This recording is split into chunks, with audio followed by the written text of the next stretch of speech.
Eating lunch on his third day of preschool, 4-year-old Eddie turned to his teacher, his face bright red with a growing rash, and said, "Mataha."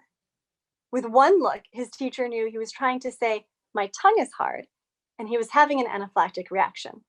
She immediately administered the emergency EpiPen, saving his life.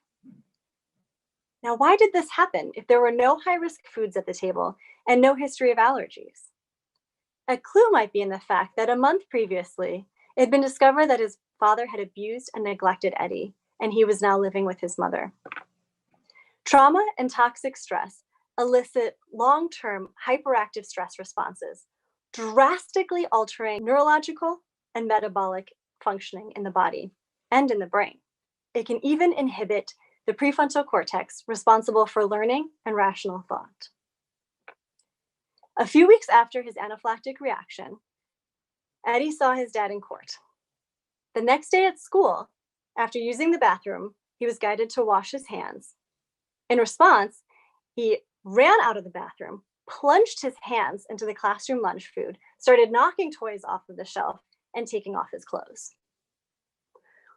Without understanding his trauma history and how children react to trauma, it'd be easy to dismiss him as a bad kid. Instead, we need to acknowledge that his behavior is a cry for help. This happens in every community, in every school. Santa Monica is no exception. California Surgeon General Dr. Nadine Burke-Harris has championed research on the dire, lifelong consequences of adverse childhood experiences. Without comprehensive early intervention, Eddie will face an increase in autoimmune issues, such as asthma and allergies, and missing school for those health reasons, an inability to focus and concentrate, and the trauma response that mimics ADHD, leading to increase in special education referrals and challenging behaviors that lead to disciplinary actions and labeling. And this all results in poor academic outcomes, suspensions, early dropout, and being caught in the school to prison nexus, which occurs at alarmingly high rates for our Black and Brown students. Eddie's unaddressed adverse childhood experiences will follow him into adulthood, where research demonstrates he'll struggle with achieving high-paying work, maintaining relationships, substance abuse, incarceration, mental health, and health problems. He is 51 times more likely to commit suicide than his peers. As an adult, he is 3 times more likely to have a heart attack and a 20-year shorter life expectancy. A 20-year shorter life expectancy. This is the life we condemn Eddie and others to when we don't provide the interventions that they need.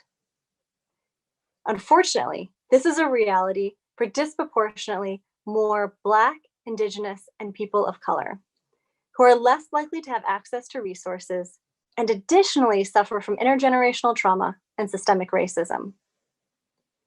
Many people question why mental health is necessary in childhood. We are telling you, their lives depend on it. When I was 16, I saw the connections between intergenerational trauma and the mental and physical health challenges playing out firsthand in my own family after my grandfather died from suicide. I became determined that the cycle would end in my generation, and this spilled over into my career pursuits.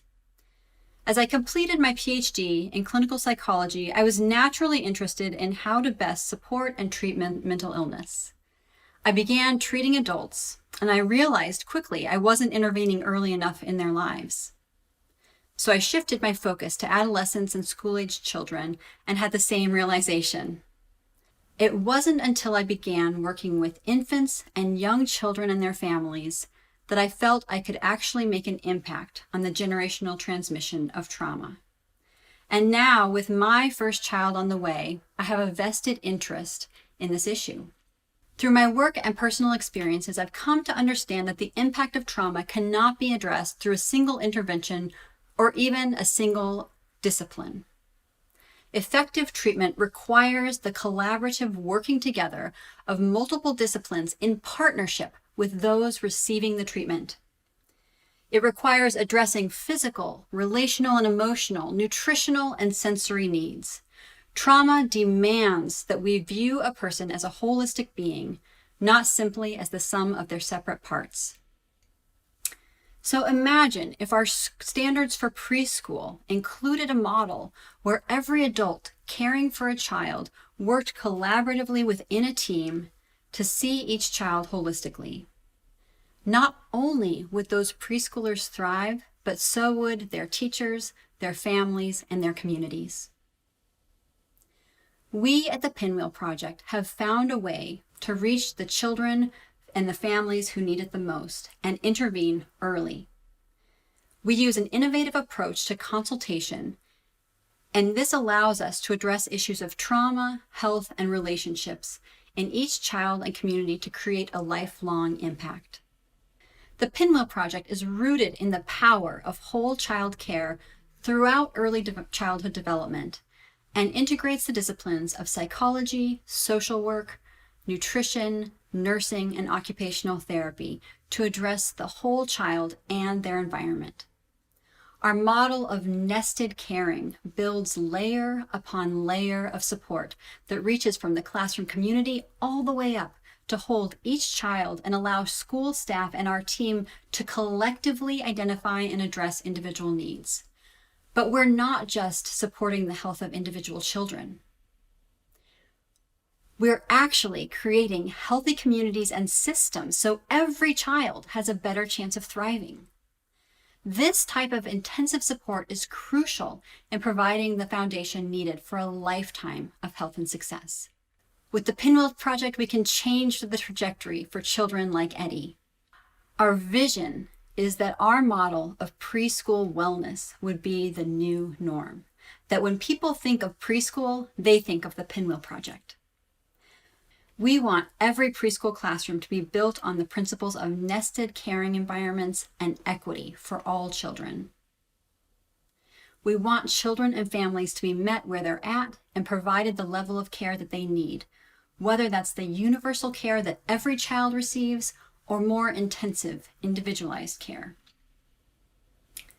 And now, as I prepare for the birth of my first child, I want the assurance that my daughter will be supported holistically, not just in her learning of numbers or letters or other academics, but also in the learning and development of healthy eating habits and development of healthy social skills and relationships. And I don't want this just for her.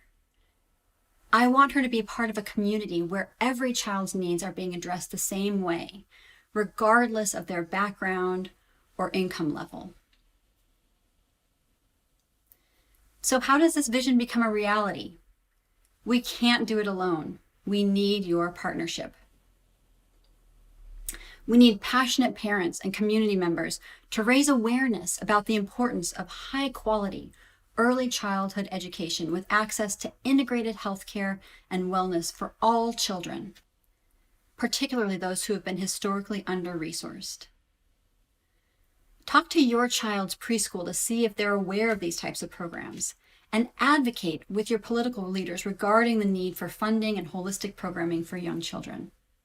We also need people to invest and develop programs to increase holistic programming and partnerships across disciplines to create these networks of care for families and young children, and meeting them in their familiar classroom.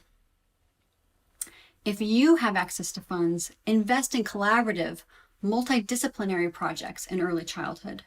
Connect with other providers in your community and begin building a network. Every dollar invested into early childhood yields a $13 return on investment. So not only is it the right thing to do, it's the financially smart thing to do. Even in times of budget crises, not investing in these types of interventions costs taxpayers money down the road. So what do you say? Will you join us? Let's begin building a truly integrated model of health and preschool to support the youngest members of our society. Our future depends on it.